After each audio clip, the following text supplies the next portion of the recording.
Donc, je disais que je vais vous représenter des choses qui ont été déjà présentées bien mieux par d'autres, mais tant pis. Donc, comment on peut générer du code pour GPU, du code que le GPU est capable d'exécuter? Donc, la manière la plus bas niveau qu'on utilise rarement, mais c'est d'écrire des choses qui ressemblent à de l'assembleur, hein, comme pour un CPU. On va être capable d'écrire des instructions qui sont en fait exactement les instructions que le GPU va exécuter. Et exactement comme avec le CPU, ça permet d'obtenir a priori le maximum de performance puisqu'on choisit finement ce qu'on veut. Contrairement au CPU, pardon, l'assembleur, non seulement il va être différent d'un vendeur à l'autre, mais en plus, il va être sûrement un peu différent d'une génération de GPU à l'autre. Donc ça, c'est bien beau, ça permet de tirer le maximum de performance sur une carte, et puis un an après, il faut tout recommencer. On a perdu. Donc, il existe d'autres langages un peu plus haut niveau. Si cette première catégorie, c'était l'assembleur du GPU, les deuxièmes, c'est le C qui a été inventé pour les processeurs séquentiels à l'époque. Donc, c'est un peu plus qu'un assembleur, c'est impératif, mais on reste à un niveau d'abstraction qui est pas beaucoup plus élevé. Et donc, c'est ces modèles qui manipulent des concepts de boucles parallèles, de choses comme ça, et qui vont amener de la portabilité de performance avec des notions de réduction, de transfert de données, etc. Un peu plus haut niveau, on a vu par exemple Arcan. On a des modèles framework qui vont nous rajouter en fait, des abstractions liées à notre domaine, donc des choses qu'on va être capable d'écrire pour le GPU, mais qui vont nous faciliter la vie parce que c'est les abstractions du domaine qui nous intéressent en particulier, qu'on va être capable de manipuler. Et puis, pour ceux qui ont de la chance, ils utilisent Caméléon. Voilà, parfois, on a des bibliothèques déjà écrites qui tournent sur GPU, et nous, on n'a qu'à les appeler depuis le CPU. Donc là, l'utilisation du GPU, c'est complètement transparent. La vie est belle, on a tout gagné. Donc, on voit bien que plus on descend là dans ces options, plus c'est facile à utiliser. Par contre, plus on devient spécifique à un cas d'utilisation. Donc moi, ce dont je vais vous parler, c'est le plus bas qui permet de tout faire avec le GPU. Donc, on reste sur programmer un GPU pour faire ce qu'on veut, sans être lié à un domaine, à quoi que ce soit, et en essayant d'avoir le plus d'abstraction possible en gardant cette possibilité-là. Alors, qu'est-ce qu'il y a comme solution dans cette catégorie? On en a déjà parlé, il y en a plein. Là, j'ai listé un peu celles qui sont aujourd'hui les solutions que les porteurs d'applications nous disent envisager. Et puis, je vais vous dire un petit peu les critères qui m'ont permis de sélectionner celles dont je vais vous parler un peu plus.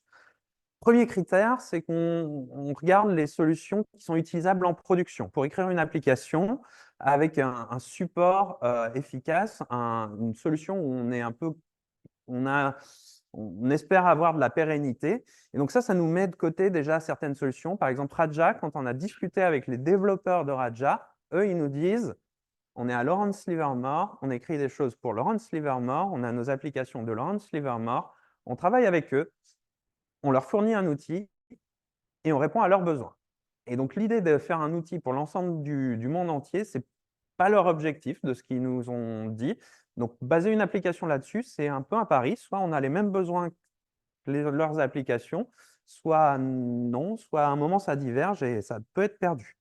Il y a Adaptive C++, c'est un projet super intéressant, c'est une implémentation de SQL qui est très très intéressant, mais qui reste aujourd'hui plutôt un projet de recherche et qui, d'un point de vue niveau de maturité, est un peu plus jeune que les autres options qui sont proposées ici. Deuxième critère de choix, c'est de regarder des choses qui sont indépendantes du vendeur. Et en fait, quand on regarde là dans les solutions qui étaient proposées, il y en a quand même beaucoup qui sont liées d'une manière ou d'une autre à un vendeur matériel et qui, quand on va vouloir changer de matériel, seront peut-être moins bien supportés sur d'autres, voire pas du tout, sur d'autres matériels. Donc au final, il nous reste deux options un petit peu, donc Cocos et OpenMP. Alors OpenMP, pas le OpenMP qu'on connaît tous sur CPU, hein, la version target de OpenMP. À quoi ça ressemble?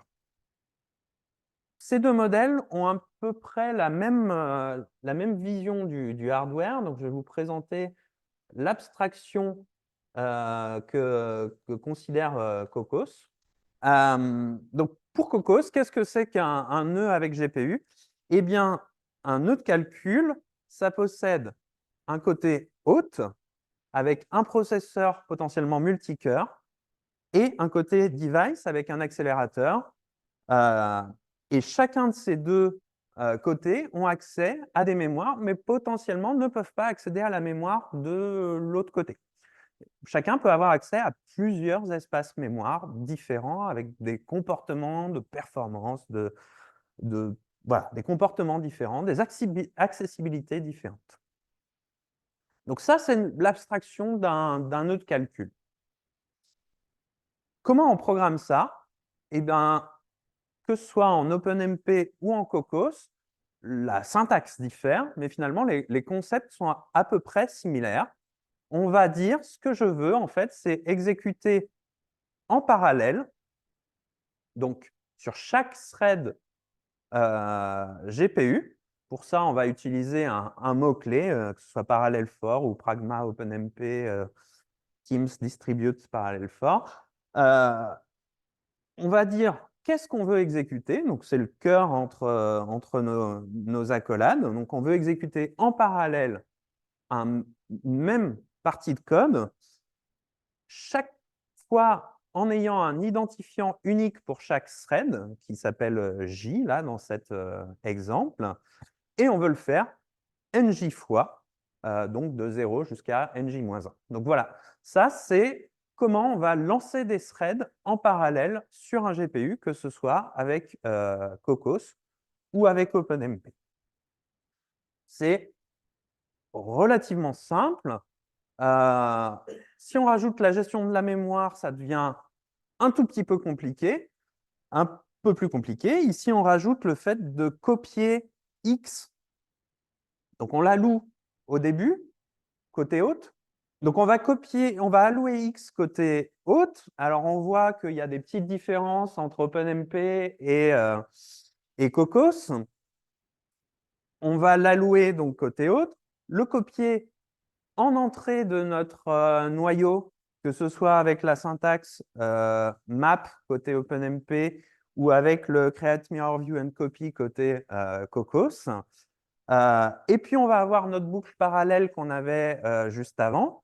Et puis, en sortie, on va copier les données en sortie depuis le device, de retour vers l'autre, que ce soit avec le map ou avec deep copy en Cocos. Là, il y a des petites différences. On voit que Cocos a une notion de tableau multidimensionnel, alors qu'OpenMP avec du C, ben voilà, on reste sur un tableau unidimensionnel. Il faut se créer soi-même son tableau multidimensionnel. On voit que dans Cocos, le type porte l'information de est-ce que mon tableau est sur le CPU ou sur le GPU, alors que dans OpenMP, c'est une information implicite. Mais globalement, c'est des choses qui sont assez similaires. Et dans les deux cas, on va pouvoir aussi garder certaines données sur le device. Et à vrai dire, on vous parle beaucoup de copies entre les deux. Les vrais codes de calcul qui veulent tirer un peu de performance, ils n'en font jamais. C'est une catastrophe en fait de faire ces copies. On essaye de les minimiser au maximum. Alors quand je dis jamais, je mens un peu, mais moins on en fait, mieux on se porte. Et comment on compile ce code pour l'exécuter? Côté OpenMP, on utilise un compilateur qui supporte OpenMP, qui soit compatible bien sûr avec la notion de device, de target, et puis qui vise le hardware spécifique sur lequel on travaille. Donc en général, chaque vendeur de matériel fournit une implémentation, en général basée sur l'infrastructure LLVM.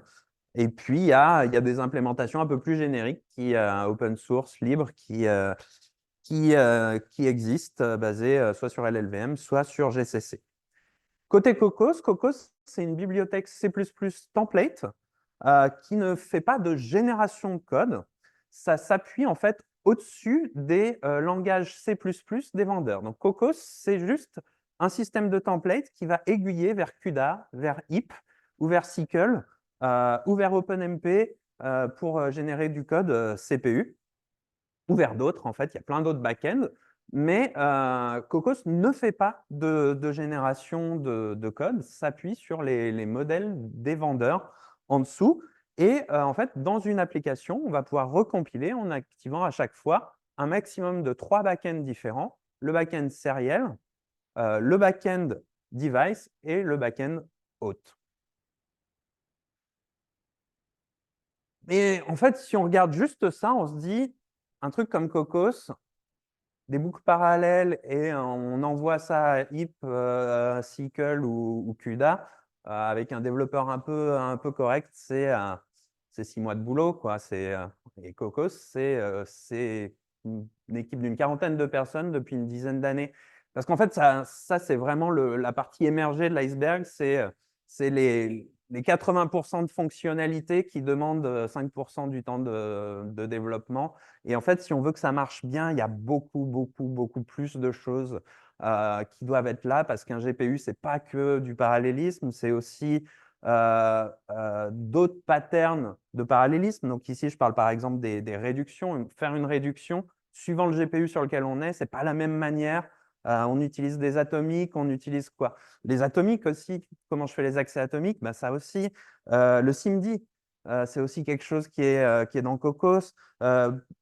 La gestion de la mémoire locale, voilà, à chaque streaming multiprocesseur, ou la gestion de choses aussi bêtes que du printf de manière portable entre les vendeurs, c'est une galère, mais c'est important de l'avoir. Enfin, c'est plein de petites fonctionnalités comme ça et c'est beaucoup de choses, des tâches à grain fin, à gros grain. Bon, bref, c'est beaucoup de choses. Et en fait, c'est même tout un écosystème. Ce n'est pas que ce qu'on appelle Cocos Core, là, dont on vient de parler, avec en gros des boucles parallèles et des structures de données qui permettent de supporter ça. C'est aussi des bibliothèques au-dessus qui en tirent parti. C'est des outils pour débugger, pour profiler, pour optimiser ça.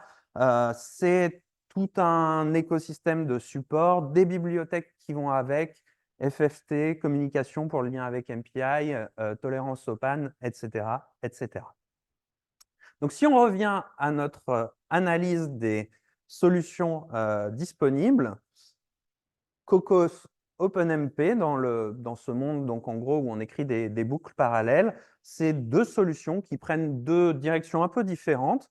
Donc, côté OpenMP, c'est une approche par annotation. Côté Cocos, une approche où c'est une bibliothèque C++ avec des templates. L'intérêt des annotations, c'est que ça va très bien marcher avec les langages impératifs où on ne peut pas écrire des bibliothèques comme Cocos, que ce soit C ou Fortran. L'approche bibliothèque, c'est bien adapté au langage avec une encapsulation. On crée des nouveaux types de données. Donc ça peut se rajouter dans des classes, dans des choses qui vont être un peu cachées. Alors que l'approche par annotation, comme on l'a vu, quand on veut faire des transferts de données, il faut expliquer un petit peu quelle est la structure des choses qu'on transfère. S'il y a de l'encapsulation, ça devient vite compliqué. L'autre intérêt de l'approche par annotation, c'est que c'est dans le compilateur. Donc, en théorie, on peut faire des optimisations bien plus poussées. On est dans le compilateur, on peut faire ce qu'on veut. En pratique, ce qu'on voit parfois, c'est que l'approche Cocos, qui est beaucoup plus simple, on ne fait que aiguiller entre les modèles des vendeurs, elle a l'avantage d'être souvent plus rapide à mettre en œuvre. Je ne sais pas si dans l'audience, il y a des gens qui étaient sur Adastra au moment du déploiement d'Adastra. Entre les gens qui utilisaient cette approche Cocos et ceux qui utilisaient des choses dans le compilateur, le compilateur, ça a mis un peu de temps à être effectivement fonctionnel sur cette machine. Donc, à chaque nouvelle génération de matériel, il y a un petit peu de friction avec l'approche compilateur. Et puis, le dernier point, c'est que quand on fait des annotations, on peut juste annoter du code qui ressemble au code séquentiel, mais ça nécessite de repenser, reconcevoir l'application pour adapter les structures de données pour qu'elles soient adaptées au GPU, pour adapter les algorithmes. Bref, il faut tout repenser. Côté bibliothèque, si on regarde les applications type Fortran, bah là, il faut même plus que repenser, il faut réécrire le code, hein. Si le code était en Fortran, il faut écrire en C++. Donc, dans les deux cas, ça demande voilà, un travail profond dans les codes pour aller vers le GPU. L'avantage de la version bibliothèque, c'est qu'on ne se dit pas, allez, je vais juste annoter mon code, on passe du temps à le faire, et puis à la fin, on n'a pas la perf, et il faut de toute façon réécrire. Mais bon, ça, c'est une vision personnelle. En tout cas, au CEA, on a lancé un projet qui s'appelle Sexa, pour faire le choix de Cocos, pour aider les applications à aller vers le GPU avec Cocos, au CEA, en France, en Europe. Notre approche, c'est de dire, eh ben, on va adopter et adapter la bibliothèque Cocos, parce que on considère que Cocos, c'est une solution technique très solide, avec toutes les fonctionnalités que je viens d'évoquer. C'est libre, c'est open source, c'est porté et possédé par la fondation Linux. C'est porté au sein de la High Performance Software Foundation de la fondation Linux. Et c'est quelque chose où il y a un effort de standardisation vers le C++ important. Et donc, c'est utiliser Cocos aujourd'hui, on le voit aussi comme une manière de se préparer au C++ parallèle qui est en train d'arriver. Alors, malgré tout ça, ça nécessite quand même certaines adaptations pour le matériel qu'on a à disposition en Europe, qui n'est pas toujours le même que celui qu'il y a aux États-Unis et qui était la cible numéro 1 historique de Cocos, pour les applications qui peuvent avoir des petites différences. Et donc, au CEA, on a lancé ce projet avec voilà, aujourd'hui une équipe que je porte d'une quinzaine de personnes pour développer Cocos et dire on est prêt, on est sûr, on assure la pérennité de l'outil.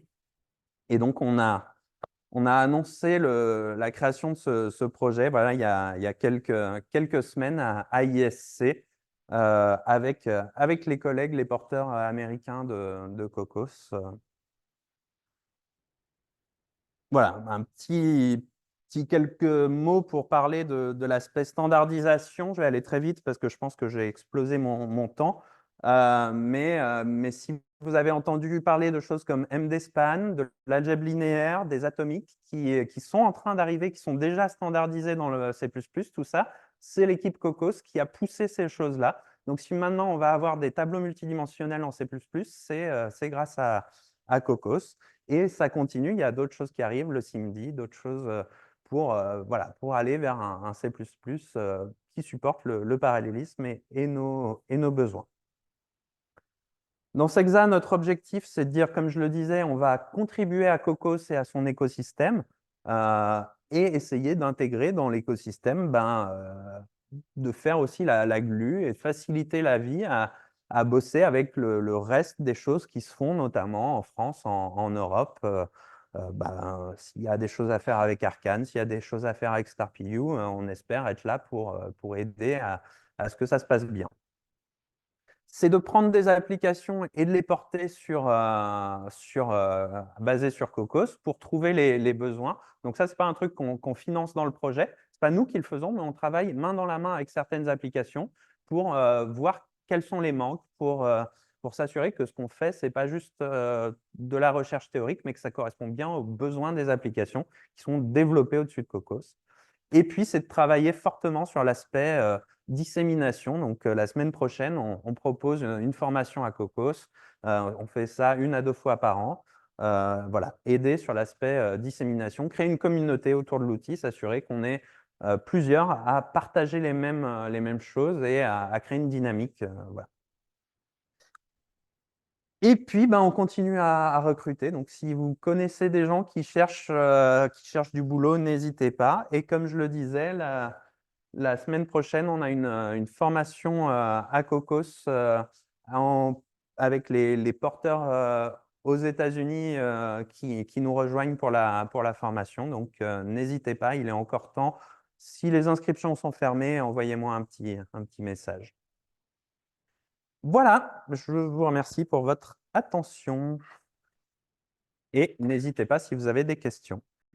Ouais, deux petites questions. Déjà, une première euh, sur les dernières slides et sur l'aspect standardisation.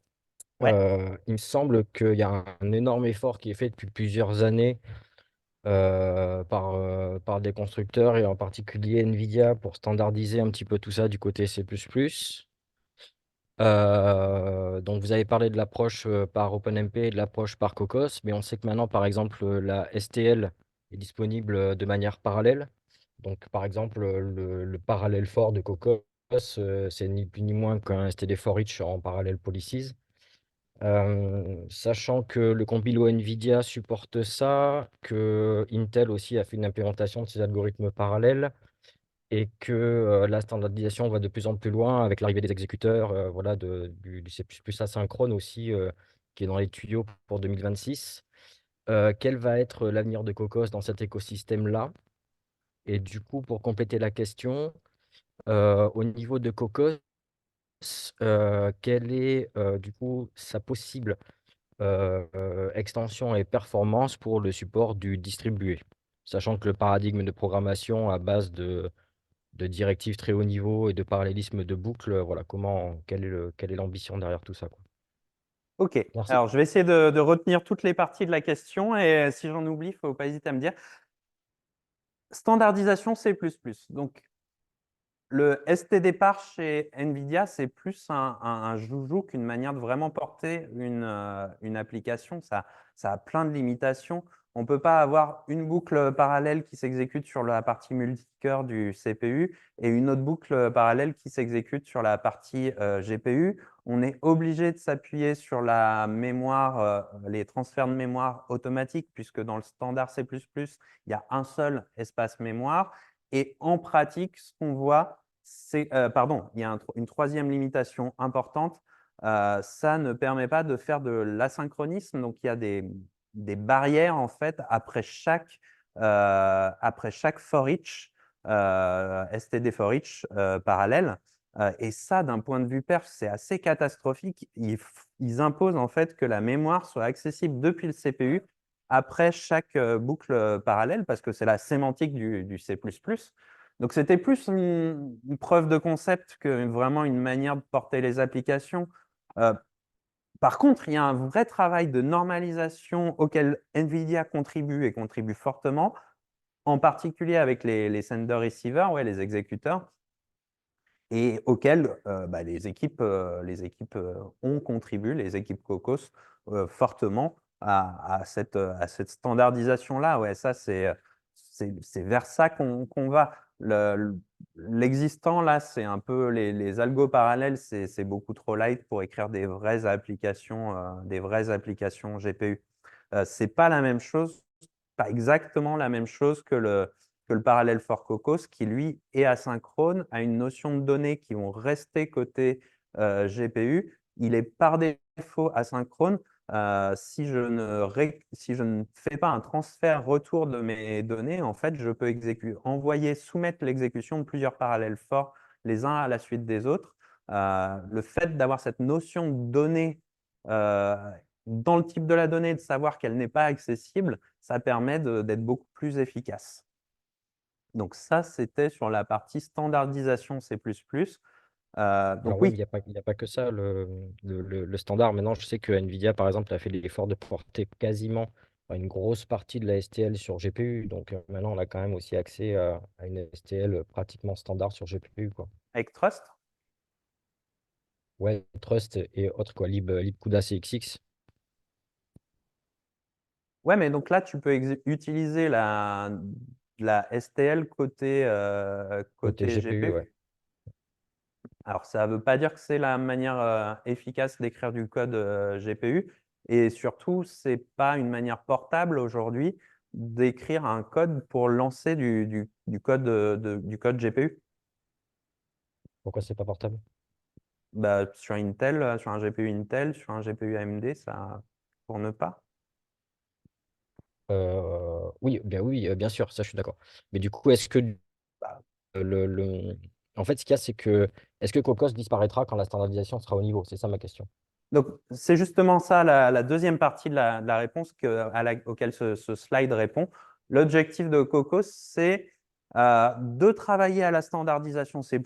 Aujourd'hui, c'est par exemple SIMD, de travailler à l'intégration dans le standard de choses inspirées et auquel Cocos a permis d'être un terrain de jeu, de le valider, passer par toutes les étapes de revue par les pairs, etc., et d'arriver dans le standard. Mais à côté de ça, Cocos offre une manière d'écrire le code aujourd'hui en ayant une certitude de pérennité qui sera maintenue au-dessus de quelque chose qui ressemblera, mais ne sera pas exactement la même chose dans le standard. Donc l'exemple typique, c'est MDSpan. Super, MDSpan est arrivé dans le standard. Le MDSpan tel qu'on le voyait il y a 9 ans, ce n'est pas celui qu'on a eu. Tel qu'on voyait il y a 6 ans, ce n'est pas celui qu'on a eu. Tel qu'on le voyait il y a 3 ans, ce n'est pas celui qu'on a eu. Il y a des petites différences à chaque fois. Ce qu'on pouvait écrire à l'époque n'est plus valide aujourd'hui. Les vues Cocos aujourd'hui sont réécrites au-dessus de MDSpan. Donc ça veut dire que Cocos est en train de s'alléger, de faire passer un maximum dans le standard et dans la bibliothèque standard, mais de garder une couche de compatibilité au-dessus qui permet aux applications d'avoir une forme de pérennité. Si elles essayaient de se baser aujourd'hui sur le futur du standard C++, ben, ça veut dire qu'il faut être super réactif pendant quelques années pour s'adapter à chaque mini-changement, à chaque implémentation à droite, à gauche préliminaire. Et donc voilà, là, ça apporte un peu de stabilité. Je ne sais pas si ça répond à la question. Ouais, j'avais la question aussi concernant le distribué Ouais. et le support Donc sur possible. cette partie-là, le modèle de base de Cocos, c'est de dire c'est Cocos plus MPI. De la même manière que c'est OpenMP plus MPI, ça ne remplace pas MPI. Et le modèle historique de Cocos, c'est même de dire c'est Cocos avec un rang MPI par accélérateur, par GPU. Donc on s'enlève cette question de parallélisme compliqué. On met autant de rangs MPI qu'on a de GPU et on utilise MPI pour le multi-GPU et Cocos pour prendre les cœurs CPU plus le GPU. Donc ça, c'est le modèle historique. Aujourd'hui, il y a des efforts. Il y a l'effort, par exemple, Cocos.com qui est coporté par l'équipe Sexa pour offrir une interface Cocos au-dessus de MPI. Donc là, c'est juste simplifier la vie de l'utilisateur MPI. Hein, ça reste MPI l'implémentation, mais dans Cocos, on a plein de métadonnées qu'il faut passer à MPI à chaque fois qu'on veut faire un envoi. C'est beaucoup plus simple s'il y a un wrapper unique. En pratique, chaque application se retrouve à l'écrire. Autant le faire une fois pour toutes donc ça, c'est une première chose. La deuxième chose, il y a Cocos Remote Spaces qui permet là un accès à distance aux données. Donc, c'est voilà, des accès aux données au travers, à nouveau, à travers l'interconnect. Ce n'est pas forcément la meilleure manière, mais Cocos n'a pas aujourd'hui vocation à dire écrivez votre boucle parallèle et on va la distribuer sur l'ensemble des nœuds automatiquement, quoi. Il y a soit une vision un peu PIGAS avec Cocos Remote Spaces, soit une vision MPI avec cette bibliothèque Cocos.com qui arrive.